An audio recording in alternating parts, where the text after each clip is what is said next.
Bill of Rights Act 1688 is there to protect us. Yes. That is our constitutional law. We can effectively remove any system that is tyrannical against us. People don't realise that law, because we've been indoctrinated and programmed over a period of time not to look at it. Oh, it doesn't exist anymore. You hear it all the time. It doesn't exist anymore. That was put in place for the protection of the public against the system, and it stands in law. 1688.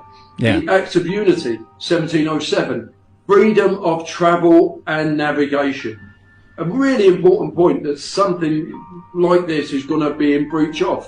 We have got the right to travel the UK, Scotland, wherever, and when it reads through in that, that is a right that is afforded to us. Freedom of travel and navigation and intercourse within the United Kingdom. They're looking to remove that. If people just did a little bit of research, you would see they don't want us to know that. Absolutely. Knowledge is extreme power against them.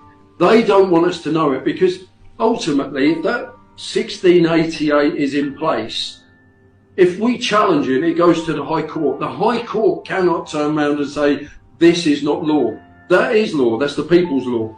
We need more and more people understanding the significance and running with the significance that we can challenge this. The government will have you believe that there's an amendment to this, there's an amendment to that. If you amend any act that was set in place for the people without the people's consent, then that amendment, it doesn't exist. Like England's Parliament and Scotland's Parliament, they came together and created the Act of Union 1707, which led to the creation of the United Kingdom of Great Britain, giving us freedom to move and travel and navigate the country freely. But we're not taught any of this. So of them two acts that are set in stone and written in the common law, technically they cannot enforce these 15-minute districts because it breaches both of them. But because we're not taught in school and we lack education, real education, to be able to fight this tyranny, they're just doing it. Keep them distracted. All this nonsense.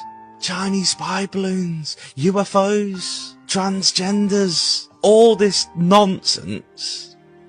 Keep them distracted. And then we can push these through. The rumour on the street is they're trying to overthrow these acts. They can't do that without our say-so. They have to get us to agree to it to be able to change an act in the court of law, in the high courts. So if we disagree with it, then they're not allowed to do it. But the fact is, no one's there disagreeing because no one knows. So they're just like, there's no fight. So it's just like, oh, well, do you want to do it? Let them do it. But if everyone's there going, no, that ain't happening. We don't want that. We want to keep it. They can't overthrow or change it because it's a democracy. We have our first question. 13th of December 2022, it was a Tuesday night. I'll take you back to the Norfolk County Council. It was Tuesday during the day. You made a decision on our behalf to vote in favour of a 20-minute neighbourhood plan for the County of Norfolk. Since then, we found out that Thetford, along with Attleborough and Rathke, are to be considered for trial towns for said programme. What gave you the right to vote for me about an issue which is going to dramatically affect everything?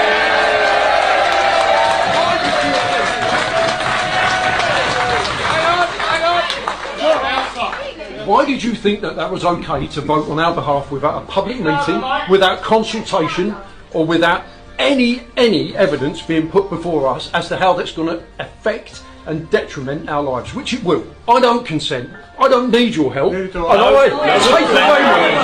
You're there as a councillor. You're there for us. You work for us.